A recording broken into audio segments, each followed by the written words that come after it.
எனக்கு டாஸ்மார்க்க மூடணும்னு ஆசை. நான் 3 இயர் பிளான் வச்சிருக்கேன். டாஸ்மாக மூடுறதுக்கு எதுக்குன்னா 3 வருஷ பிளானு, ஷட்டரை இழுத்து மூடுப்பா அப்படின்னு சொன்னா முடிஞ்சு போச்சு அப்படின்ட்டு நீங்க எல்லாம் யோசிக்கலாம். ஆனா இந்த இடத்துல தான் அண்ணாமலையோட கிளாரிட்டி ஆஃப் ஸ்பீச்சை நீங்க பார்க்கணும். நான் டாஸ்மார்க்ல 16,000 எம்ப்ளாயி இருக்காங்க. அவங்கள நடுத்தல் நிறுத்த முடியாது.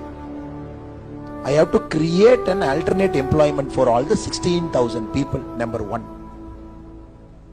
டெமோக்ரஸியில் ஒருத்தர் சொல்லுவார், சார் தமிழ்நாட்டில் குடிக்கிற கூட சுதந்திரம் இல்லையா சார், இதெல்லாம் north கொரியாவா?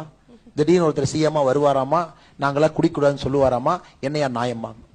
I have to give him or her and alternate liquor. சரிண்ணே, ஃபர்ஸ்ட் கல்லு கடையை திறக்கிறேன், நீங்க கல்லு குடிச்சு பழகிக்குங்க. I am being very practical.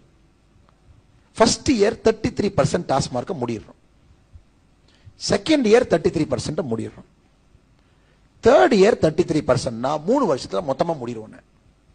கல்லு கடைகளை திறக்கிறோம். It is your wish to drink that organic thing or not. But உங்களுக்கு சாய்ஸ் கொடுக்குற democracy. Everybody needs a choice. உங்க சாய்ஸை ரெஸ்ட்ரிக்ட் பண்ண எனக்கு என்ன உரிமை இருக்குங்க?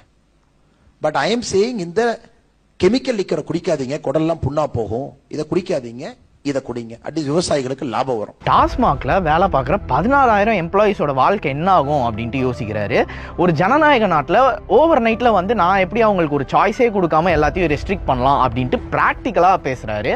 அதனால தான் வந்து step by step approach. First வந்து ஆல்டர்னேட்டிவ் எம்ப்ளாய்மெண்ட்டை கிரியேட் பண்ணணும், அதுக்கப்புறம் மக்களுக்கு ஆல்டர்னேட்டிவ் சாய்ஸை கொடுக்கணும், அதுக்கப்புறம் தான் டாஸ்மாகை கிராஜுவலாக க்ளோஸ் பண்ண முடியும் அப்படிங்கிறத எடுத்துட்டு வந்து சொல்றாரு. நீங்க அவரோட சொல்யூஷனுக்கு ஒத்து போகலனா கூட பரவாயில்ல, ஆனால் சும்மா ஒரு ப்ராப்ளத்தை ஸ்லோகனா மட்டும் வச்சு அரசியல் பண்ணாம கிரவுண்ட் ரியாலிட்டியை பார்த்து அந்த ப்ராப்ளத்துக்கு ஒரு சொல்யூஷன் சொல்றது தான் ஒரு உண்மையான ஒரு லீடர்ஷிப். அதுதான் எனக்கு அண்ணாமலை கிட்ட பிடிச்ச ஒரு விஷயம். நீங்க எல்லாரும் இதை பத்தி என்ன நினைக்கிறீங்க?